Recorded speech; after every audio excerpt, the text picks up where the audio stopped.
ఏపీకి పెట్టుబడులు ఆకర్షించడమే లక్ష్యంగా సీఎం చంద్రబాబు నాయుడు దావోస్ పర్యటన కొనసాగింది. వివిధ కంపెనీల దిగ్గజాలతో సీఎం సమావేశమై ఏపీలో పెట్టుబడులు పెట్టాలని కోరారు. అందుకు వారు సానుకూలంగా స్పందించారు కూడా. విజయవంతంగా దావోస్ పర్యటన ముగించుకొని సీఎం స్వరాష్ట్రానికి వచ్చారు. ఈ సందర్భంగా దావోస్ పర్యటనకు సంబంధించిన వివరాలను సీఎం మీడియాకు తెలియజేశారు. ఇప్పుడు యు ఆర్ ప్రమోటింగ్ ఆంధ్రప్రదేశ్ కదా అన్నాడు ఆయన. ఒకప్పుడు హైదరాబాద్ని ఇచ్చేసావు, హైదరాబాద్ పేరు కూడా చెప్పాడు. అంటే నేను అన్నాను, ఎస్ హైదరాబాద్ అనేది ఉంది, తెలుగు జాతి అక్కడ ఉంటారు, అక్కడ ఉండే వాళ్ళు ఎంజాయ్ చేస్తారు. I'm promoting Andhra Pradesh because people elected me అని చెప్పా. అంటే ఇవన్నీ ఎందుకు చెప్తున్నానంటే, ఇప్పుడు 4వ ముఖ్యమంత్రి అయిన తర్వాత మళ్ళీ నేను కొత్త బ్రాండ్ని ప్రమోట్ చేయాల్సి వస్తూ ఉంది. టోటల్గా డెమాలిష్ అయినటువంటి ఆంధ్రప్రదేశ్ బ్రాండ్ని, డెస్ట్రాయ్ అయిన బ్రాండ్ని ఇప్పుడు మళ్ళీ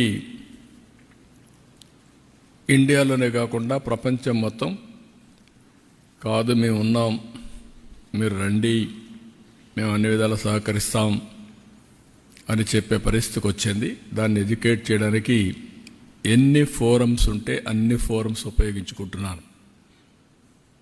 ఈరోజు మీరు చూసినప్పుడు, నేను అక్కడికి వెళ్ళినప్పుడు 27 మీటింగ్స్ అయినాయి నాకు. 1-to-1 meetings 27. ఇంకొక పక్కన 4 రౌండ్ టేబుల్ కాన్ఫరెన్స్ అయినాయి, 3 కాంగ్రెస్ సెషన్స్ అయినాయి, ఒక UN habitat bilateral with United Nations under secretary ఒక మీటింగ్ అయింది. కాంగ్రెస్ సెషన్లో 3 subject which are all very relevant. Energy transition, where public policy meets private goals ఒక సబ్జెక్ట్. ఇప్పుడంతా కూడా ప్రపంచం మొత్తం మీరు చూస్తే ఏఐ, గ్రీన్ ఎనర్జీ ప్రపంచం అంతా కూడా మారుమోగే పరిస్థితి ఉంది. రెండోది country strategic dialogues. Chief ministers ముగ్గురం కలిసి ఇన్వెస్టర్స్కి ఎడ్యుకేట్ చేయడం కోసం మహారాష్ట్ర, తెలంగాణ, ఆంధ్ర ముగ్గురు చీఫ్ మినిస్టర్స్ అడ్రస్ చేశాం. Country strategic dialogues. 3 human machine collaboration, unlocking new opportunities in industry. ఒకప్పుడు ఐటీ గురించి మాట్లాడేవాళ్ళం, ఇప్పుడు ఆటోమేషన్, ఏఐ, డీప్ టెక్నాలజీ ఇవన్నీ మాట్లాడుతున్నాం. అందుకే human machine collaboration, unlocking new opportunities in industry.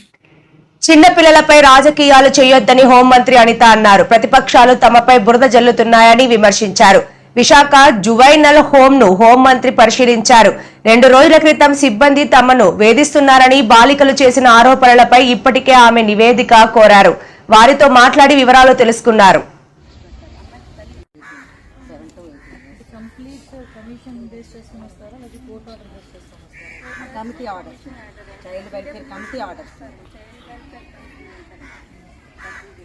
ఇవాళ 50 ఏళ్ళు ఇద్దరు వచ్చి వచ్చి పిల్లలు పేరెంట్స్ ప్రొటెక్షన్ ఒకలే మేడం, సారీ ఒకరు వచ్చి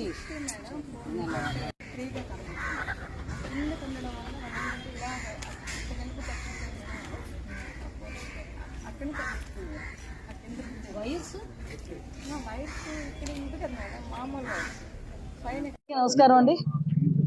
గత 3 రోజులుగా బాలికా సదన్లోని అమ్మాయిలు ఇబ్బంది పడుతున్నారు, వాళ్ళు బయటికి వెళ్ళిపోతామని చెప్పేసి కొంచెం గొడవ చేస్తున్నారని చెప్పి మీడియాలోని వాటిలోని కూడా ఆ రోజు నాకు డే ఫస్ట్ కూడా తెలిసిన తర్వాత ఇమీడియట్గా ఆ రోజు నేను అదే రోజు కలెక్టర్ గారితో అదేవిధంగా సిపి గారితో కూడా మాట్లాడడం జరిగింది. కలెక్టర్ గారితో మాట్లాడిన తర్వాత ఇమీడియట్గా ఐసిడిఎస్ వాళ్ళని అదేవిధంగా సిడబ్ల్యూఎస్ వాళ్ళని ఇక్కడికి పంపించి ఇక్కడ పిల్లలతో కూడా మాట్లాడించడం, అదేవిధంగా వాళ్ళు ఏదైతే వాళ్ళు డిమాండ్స్ చేశారో కొన్ని డిమాండ్స్ ప్రకారంగా కొంతమందిని ఇక్కడ నుంచి వాళ్ళ హోమ్స్ పంపించడం ఇవన్నీ కూడా రెగ్యులర్గా జరిగిన ప్రొసీజర్లో జరిగినాయి. అంటే డే ఫస్ట్ వాళ్ళు ఎప్పుడైతే యాజిటేషన్ చేశారో నా దృష్టి కూడా వచ్చిన వెంటనే ఇమీడియట్గా కలెక్టర్ గారితో మాట్లాడిన తర్వాత సిపి గారితో కూడా మేము మాట్లాడినప్పుడు సిపి గారు కూడా ఒక మాట చెప్పారు. అసలు లోపల వాళ్ళు ఏం జరుగుతుంది క్లియర్గా తెలుసుకోవటానికి ఒక ఉమెన్ పోలీస్ని అదేవిధంగా ఒక ఎంఆర్ఓ గారిని కూడా పంపించి లోపల ఇండివిజువల్గా ఒక్కొక్క పిల్లలతో కూడా మీరు మాట్లాడండి అని చెప్పిన తర్వాత ప్రత్యేకంగా వాళ్ళు కూడా లోపలికి వెళ్ళి ఎంఆర్ఓ గారు అదేవిధంగా లోకల్ పోలీస్ కూడా లోపలికి వెళ్ళి అందరితో కూడా క్లియర్గా మాట్లాడడం జరిగింది. అయితే కొంతమంది పిల్లలు ఇక్కడికి వచ్చిన పిల్లల్లో అరౌండ్ ఇక్కడికి 53 to 60 మెంబర్స్ ఉన్నారు. మొన్నటి వరకు ఒక 60 మంది పిల్లలు ఉండేవారు. ఇప్పుడు అరౌండ్ 4 బయటికి పంపించడం జరిగింది. వాళ్ళ హోమ్స్ ఇంటికి పంపించడం జరిగింది. డిఫరెంట్ ఏరియాస్ నుంచి కూడా ఇక్కడికి వస్తారు. దగ్గర 13 జిల్లాల నుంచి ఇక్కడికి వచ్చే పరిస్థితి కూడా ఉంది. నేను చూశాను ఇందాక 2-3 మాట్లాడేటప్పుడు రాయ్పూర్ నుంచి ఒక అమ్మాయి ఉంది, జార్ఖండ్ నుంచి ఒక అమ్మాయి ఉంది. వీళ్ళు ఏం చేస్తుంటారంటే తల్లిదండ్రుల నుంచి తప్పిపోయో లేకపోతే తల్లిదండ్రుల మీద కోపంతోనో ఈ రైల్వే స్టేషన్లో ట్రైన్స్ ఎక్కేసి లేక బస్సులు ఎక్కేసి ఇలా వచ్చిన వాళ్ళందరూ కూడా ఈ ఉమెన్ అండ్ చైల్డ్ వెల్ఫేర్ వీళ్ళందరూ కూడా వీళ్ళ టీం రెస్క్యూ చేసి ఇక్కడికి తీసుకొచ్చి పెట్టే పరిస్థితి. కొంతమంది ఇక్కడికి వచ్చిన తర్వాత కూడా కొన్ని సందర్భాల్లో వాళ్ళ అడ్రస్లు కూడా వాళ్ళు ఎక్స్ప్లెయిన్ చేయలేరు, చెప్పలేరు. కొన్ని సందర్భాల్లో వాళ్ళ పేరెంట్ తాలూకా ఫోన్ నెంబర్స్ కూడా వాళ్ళు మర్చిపోతారు. కొంతమంది చిన్నపిల్లలు కూడా ఉన్నారు. సో ఇటువంటి సందర్భాల్లో వాళ్ళకి 18 years వచ్చినంత వరకు గవర్నమెంట్ వాళ్ళ సెక్యూరిటీలో పెట్టుకోవడానికి వాళ్ళ పరిధిలో పెట్టుకొని వాళ్ళకి ఇక్కడ కూర్చొని ఇక్కడ ఈజీగా ఏదో పెడుతున్నాము హాస్టల్ పెడుతున్నాము అన్నది కాకుండా నేను లోపలికి వెళ్ళిన తర్వాత చూసి వచ్చాను. కంటిన్యూగా వాళ్ళకి చదువుకునే ఉద్దేశం ఉంటే కనుక వాళ్ళకి కంటిన్యూగా 10th class కట్టించడం అన్నది ఓపెన్ స్కూల్స్ నుంచి అదేవిధంగా ఇంటర్మీడియట్ కట్టించడం అన్నది కూడా జరుగుతుంది. అట్ ద సేమ్ టైం కొంతమందికి వాళ్ళ ఇంట్రెస్ట్ మీదుగా బ్యూటిషియన్ కోర్సెస్ నేర్పించడం, కుట్రలు అల్లికలు నేర్పించడం ఇవన్నీ కూడా జరుగుతున్నాయి. వీళ్ళకి రెగ్యులర్గా నేను లోపల ఆ పిల్లలతో కూడా మాట్లాడాను. రెగ్యులర్గా వాళ్ళకి క్యారమ్స్ ఆడించడానికని, స్పోర్ట్స్ ఆడించడానికని కొంతమంది డిప్లాయ్ అవుతుంటారండి. మేము ఇక్కడ బాగానే ఉన్నాము, కాకపోతే కొంతమంది పిల్లలు వాళ్ళ ఇంట్లోకి వెళ్ళడానికి అని చెప్పేసి ఇబ్బంది పడి మొన్న కొంచెం ఇబ్బంది పెట్టారని కూడా చెప్పడం జరిగింది. అయితే ఇక్కడ గవర్నమెంట్ పరంగా మేము తీసుకోవాల్సిన చర్యల గురించి కూడా చర్చించినప్పుడు ఉన్న డిపార్ట్మెంట్ వాళ్ళతో డెఫినెట్గా ఇక్కడికి రాజ్యసభ సభ్యుడిగా రాష్ట్రానికి గాని పార్టీకి గాని న్యాయం చేయాలన్న ఆలోచనతోనే రాజీనామా చేశారని విజయసాయిరెడ్డి స్పష్టం చేశారు. తనకంటే ఎక్కువ శక్తి సామర్థ్యాలు ఉన్న వ్యక్తి రాజకీయాల్లోకి వస్తే రాష్ట్రానికి దేశానికి ఎంతో ఉపయోగపడతారని అన్నారు. ఈ విషయం గురించి జగన్ కు చెప్తే రాజీనామా చేయొద్దని అన్నారు అని చెప్పారు. పూర్తిగా వ్యక్తిగత కారణాల వల్ల నా యొక్క రాజ్యసభ సభ్యత్వానికి ఇంకా 3.5 సంవత్సర కాలం ఉన్నప్పటికీ కూడా రాజీనామాని ఉపరాష్ట్రపతి గారు మా యొక్క రాజ్యసభ చైర్మన్ అధ్యక్షుల వారికి సమర్పించడం జరిగింది. ఆయన ఆ రాజీనామాను ఆమోదించడం కూడా జరిగింది. రాజీనామా మాత్రమే కాదు, రాజకీయాల నుంచి కూడా తప్పుకోవాలన్నటువంటి నిర్ణయాన్ని తీసుకోవడం జరిగింది. వైఎస్ఆర్ కాంగ్రెస్ పార్టీ 2019 ఎన్నికల్లో 151 స్థానాలు సాధించుకున్నది. 2024 ఎన్నికల్లో 40% ఓటింగ్ సాధించుకున్నది. జగన్మోహన్ రెడ్డి గారు అత్యంత ప్రజాదరణ కలిగినటువంటి నాయకులు. నాలాంటి వాళ్ళు 1000 మంది పార్టీని వీడినా కూడా ఆయనకున్న ప్రజాదరణ తగ్గదు అన్నటువంటిది నా ఉద్దేశం. రాజకీయాల నుంచి తప్పుకోవాలని నేను నిర్ణయించుకున్న తర్వాత జగన్మోహన్ రెడ్డి గారు లండన్లో ఉన్నారు. ఆయనతో నేను ఫోన్లో మాట్లాడి అన్నీ చాలా వివరంగా వివరించడం జరిగింది. అన్నీ వివరించిన తర్వాతనే నేను ఈ రాజీనామా పత్రాన్ని అధ్యక్షుల వారికి సమర్పించడం జరిగింది. రాజకీయాల నుంచి తప్పుకున్న తర్వాత ఇక ప్రాథమిక సభ్యత్వం అన్నటువంటిది ఎలా ఉంటుంది? మీరు కూడా బీజేపీలోకి వెళ్తారనేటువంటి ప్రచారం కూడా జరుగుతుంది. నా సుదీర్ఘ రాజకీయ జీవితంలో నేను ఏ రోజు అబద్ధాలు చెప్పలేదు. హిందూ ధర్మాన్ని నమ్మినటువంటి వ్యక్తిగా నేను అబద్ధాలు చెప్తాను అని చెప్పను. అలా చెప్పుతాను అని ఎవరైనా నమ్మినట్లయితే అది మీ యొక్క విజ్ఞతకే వదిలేస్తున్నాను. రాజారెడ్డి గారి దగ్గర నుంచి, రాజశేఖర రెడ్డి గారి నుంచి ఈరోజు జగన్మోహన్ రెడ్డి గారి వరకు 3 తరాలుగా ఆ కుటుంబంతో సన్నిహిత సంబంధాలు ఉన్నటువంటి వ్యక్తిగా నేను ఒక్కటే చెప్తా ఉన్నాను. ఈ జీవిత కాలంలో ఏ రోజు కూడా ఆ కుటుంబంతో విభేదాలు అన్నటువంటివి రావు, ఇంతవరకు లేవు, భవిష్యత్తులో కూడా వచ్చేటటువంటి అవకాశం లేదు. 2011వ సంవత్సరం ఆగస్టు 10వ తారీఖున ఎఫ్ఐఆర్ ఫైల్ చేయడం జరిగింది. అప్పట్లో నన్ను అప్రూవర్గా మారమని ఎంత బలవంత పెట్టినా కూడా ఆ కుటుంబానికి సన్నిహిత సంబంధాలు కలిగినటువంటి వ్యక్తిగా నేను అప్రూవర్ కావడానికి నిరాకరించాను. ఆ రోజు పరిస్థితే ఈ రోజు కూడా. ఎటువంటి పరిస్థితుల్లో దైవాన్ని నమ్మేటటువంటి వ్యక్తి ఎప్పుడు కూడా అబద్ధాలు చెప్పడు, ఒక వ్యక్తికి మోసం చేయడు, నమ్మక ద్రోహం అన్నటువంటిది ఉండదు, వెన్నుపోటు రాజకీయాలు, వెన్నుపోటు వ్యాపార లావాదేవీలు ఉండవు అని నేను చాలా స్పష్టంగా చెప్పాను. విశాఖ కలెక్టరేట్ మీటింగ్ హాల్లో ఎక్సైజ్ డీసీ రామచంద్రమూర్తి సమక్షంలో కలెక్టర్ హరేంద్ర ప్రసాద్ శుక్రవారం గీతా కులాల కోసం 14 మద్యం దుకాణాలకు లాటరీ నిర్వహించారు. జీవీఎంసీ పరిధిలో 11 ఉండగా భీమిలి, ఆనందపురం, పద్మనాభంలో మరో 3 దుకాణాలు ఉన్నాయి. ఒక డ్రా ఆఫ్ లాట్స్ తీయడం జరిగింది. దీని ద్వారా మన జిల్లాలో ఉన్న 14 రిజర్వ్ షాప్స్ని ప్రధానంగా సెట్టిబలిజ, గౌడ, గౌడ్ మరియు యాతా కులానికి మనము లాట్స్ ద్వారా ఏ కులవారు ఏ షాప్స్కు పాడుకోవచ్చు అనేది డ్రా ఆఫ్ లాట్స్ మీడియా సమక్షంలో, అధికారుల సమక్షంలో మనము తీయడం జరిగింది. ఈ తీసిన తర్వాత షెడ్యూల్లో నెక్స్ట్ స్టెప్ ఏంటంటే ఈ డ్రా ఆఫ్ లాట్స్ని నోటిఫై చేయడానికి, గెజెట్ నోటిఫికేషన్ చేయడానికి ప్రతిపాదనలో మనము డైరెక్టరేట్కి పంపడం జరుగుతుంది. వాళ్ళు ఆదేశాల మేరకు మనము 27వ తారీఖు gazette notification district prosecution and excise officer వారిలో ప్రకటించడం జరుగుతుంది. అప్పటి నుంచి 5వ తారీఖు దాకా, 27వ తారీఖు నుంచి 5/2/2025 5 గంటల వరకు, సాయంత్రం 5 గంటల వరకు వాళ్ళు అప్లికేషన్స్ సబ్మిట్ చేయవచ్చు.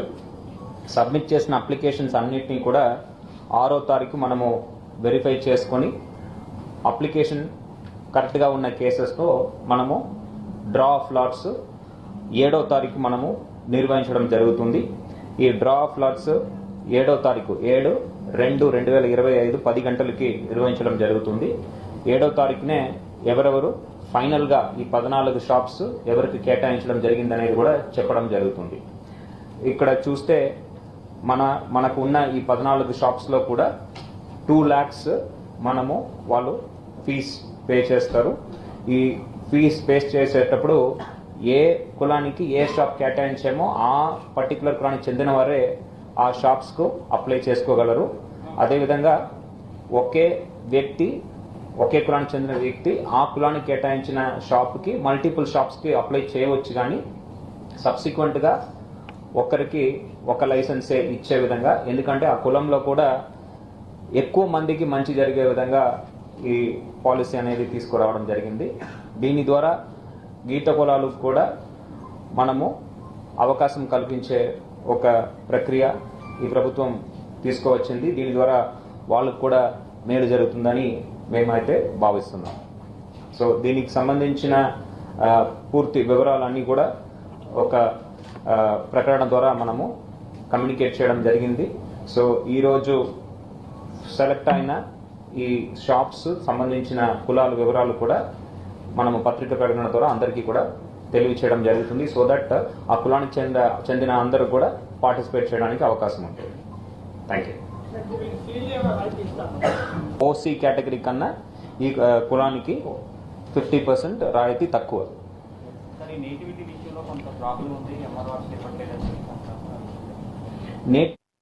డ్యాంలో ఈతకు వెళ్లిన ఇంజనీరింగ్ కాలేజ్ విద్యార్థి మృతి.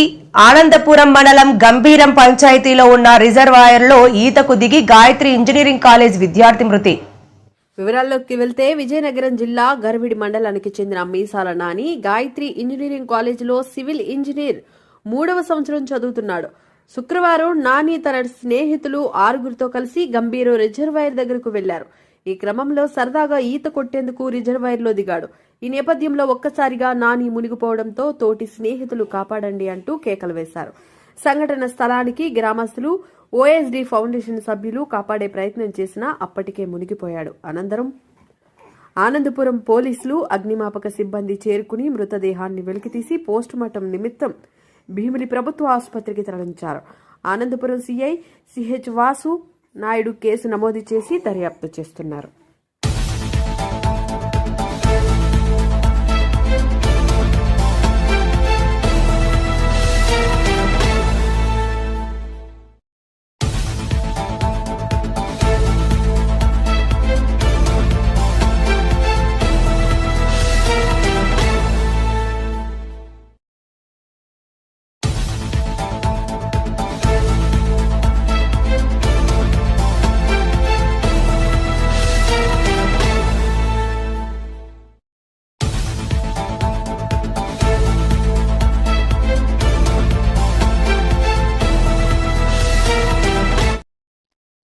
మీడియా వెహికల్ ముసుగులో గంజాయి రవాణా వరుసగా 4 సార్లు వర్కౌట్ అయిన ప్లాన్ 5వసారి బుక్ అయ్యారు. అనుమానంతో వెంటాడి పట్టుకున్న పోలీసులు గంజాయి రవాణాపై పోలీసులు ఎక్కడికక్కడే కట్టుదిట్టమైన చర్యలు తీసుకోవడంతో గంజాయి స్మగ్లర్లు ప్లాన్లు రెడీ చేస్తున్నారు. మీడియా వెహికల్ ముసుగులో గంజాయి రవాణా వరుసగా 4 సార్లు వర్కౌట్ అయిన ప్లాన్ 5వసారి బుక్ అయ్యారు. అనుమానంతో వెంటాడి పట్టుకున్న పోలీసులు గంజాయి రవాణాపై పోలీసులు ఎక్కడికక్కడే కట్టుదిట్టమైన చర్యలు తీసుకోవడంతో గంజాయి స్మగ్లర్లు కొత్త ప్లాన్లు రెడీ చేస్తున్నారు. ఈసారి ఏకంగా గంజాయి స్మగ్లర్లు మీడియా ముసుగులో రవాణా ప్రారంభించారు. కేరళకు చెందిన 2 వ్యక్తులు వరుసగా 4 సార్లు మీడియా ముసుగులో ప్లాన్ వర్కౌట్ చేసినా 5వసారి మాత్రం బెడిసి కొట్టి పోలీసులకు చిక్కడంతో కటకటాల వెనక్కి వెళ్లాల్సి వచ్చింది. తమిళనాడు రిజిస్ట్రేషన్ కలిగిన కియా కారుపై TV9 లోగోను ఇంటర్నెట్లో డౌన్లోడ్ చేసి వెనుక ముందు అద్దాలపై అతికించారు.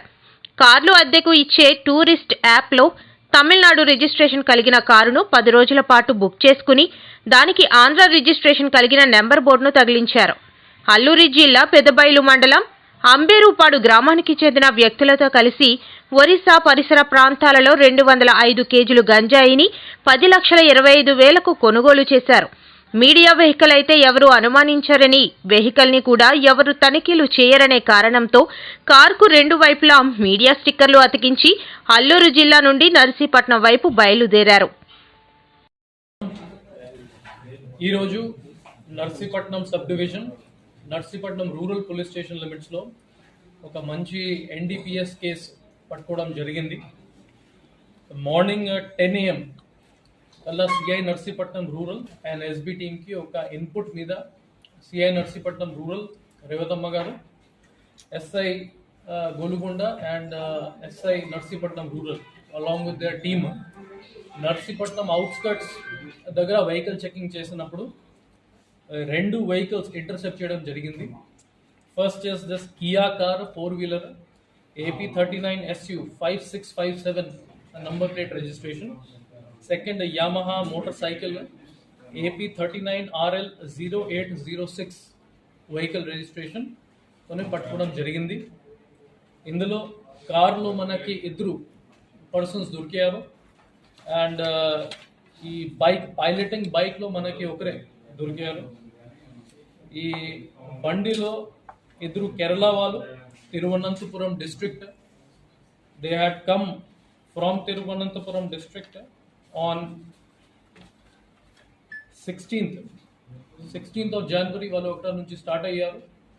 ఏజెన్సీ ఏరియా 18th రీచ్ అయ్యారు ఫ్రమ్ దిస్ వెరీ వెహికల్. పెద్ద బాయలు నుంచి